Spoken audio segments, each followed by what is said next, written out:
Hello my friends and welcome back. Thank you very much for being with me again today. Today I will read you an article. This article will provide us with an explanation of an issue, and I would like you to stop everything you've been doing and think about the answer, just justification, and think if you are satisfied with the answer. And think about why you are not, or maybe why you are satisfied with the answer provided. Okay, and first I will give you my interpretation of how satisfied or dissatisfied I am with the answer. This article comes from the New Voice of Ukraine, and it's from July 14th 2022. This is the title: Defense Ministry explains why it keeps Ukrainian military casualty numbers secret. You know, they are very fast to post the Russian casualties and losses every day. I used to do this, and I couldn't find the Ukrainians. The Russians don't post them, or if they post them, they don't trickle to the free world somehow.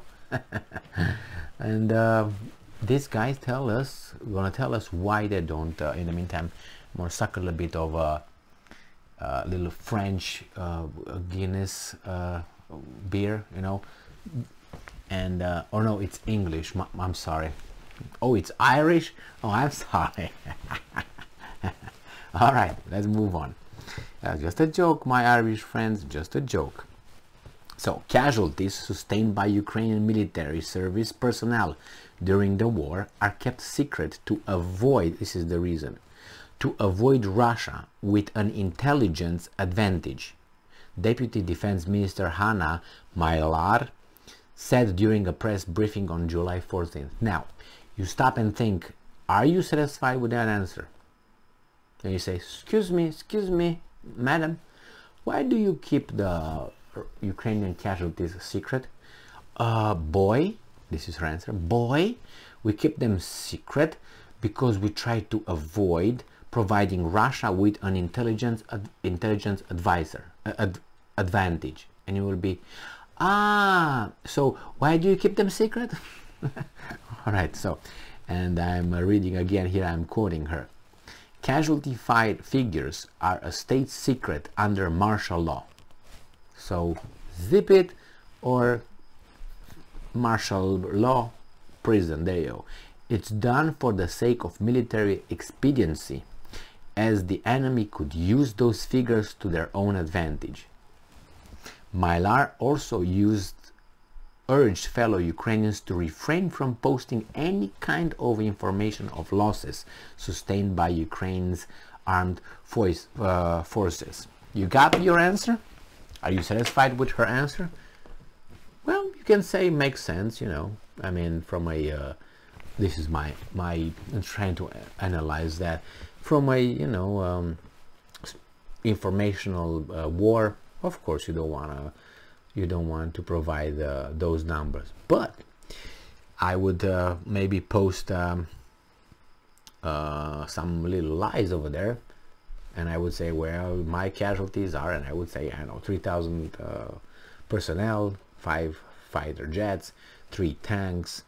Now, obviously, I will not make it this obvious, the lie, but nevertheless, I would give them the information, but it would be misinformation, not the secret. So I'm just going to misinform it. And if they ask questions, I say, well, this is the information we got from our intelligence services. What do you want? Go and talk to them. But nevertheless, this is the answer, and we're supposed to accept it. And you know why? Because we can't do anything about it. What are you going to do? Cry about it?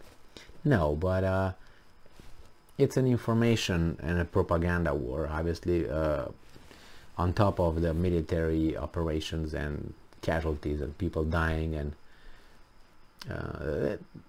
that Ukraine is going to be sent back into Stone Age. That's what it's going to be, Stone Age. And you see, under the clock of you know, freedom in defending our country and those Ruskies and so on, this is what bothers me. I can see through this, and it's not hard And it's not like, oh my god, I'm a genius, I see.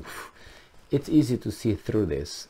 Who are the beneficiaries of this war? The main ones. And it's not the Russians, and it's not the Ukrainians. This is, and the Russians kept saying, hey, it's not between us. It's not us, it's between Russia and them. You guys are just used. But what do you want? This is what happens. So I feel very sorry. I have to confess to you that I have a, you know, I have an affinity towards, a preference towards, I would say, not preference, maybe it's too much, but I feel sorry for them. I feel sorry for them because I identify with Ukrainians as much as I identify with the Eastern Europeans who, in my, and not only my, that's a fact, they were dropped on in the Soviet camp by the free world. They were sold out, and I feel betrayed as a Romanian born. I feel betrayed, and they can tell me whatever they want, you know, that Stalin and all that. We were given without a fight, and they allowed the Soviet troops to invade and come over and impose their lackeys, foreigners, not Romanians, foreigners, to be in charge of our countries. And it was not only that. And Bela Kun and others in Hungary, for instance, look at those names and check them out. It's just other foreign individuals were placed in charge of our countries. And we know that. You guys don't in the West. You do not know. But we know. And we know. But your occupation was more subtle than ours. Ours, we knew who that Anna Pauker was, not Romanian, who was Walter Roman, not Romanian, who was Bela Kun, not Romanian, who was Kaganovich, not Romanian, who was Joseph Stalin, not Romanian, not Russian, you know, all these guys, you know, not Hungarian, Bela Kun. And not only this, there are many of them. But here in the West, you have them with, obviously, in a different way. But over there, they were imposed on us. So we resent not only them, they were foreigners, not foreigners, how should I put it, occupiers, but we resent the Soviet Union, we resent the guys in charge of the Soviet Union, we resent the ideology, and some of us who have more brain than the rubble, we also resent the Western countries who left us after the Second World War to the Soviets. Yeah, and we were left over there. And then remember when Hungary had its uprising, nothing happened. And they asked for help, nothing happened. The free world did not do shit. And then when it was Czechoslovakia, you remember in 68, well, I think it was 68 or 69, 68, nothing happened then. It's just, you know, we remember these things. Tear down the wall, Mr. Gorbachev. That was a stunt. Talk is cheap. I will give you the moon tomorrow. Now, I gave it to you yesterday already, you know. But anyway, it's just nevertheless, thank you very much for being with me again today. Stay strong, stay smart, look for the truth, and be just.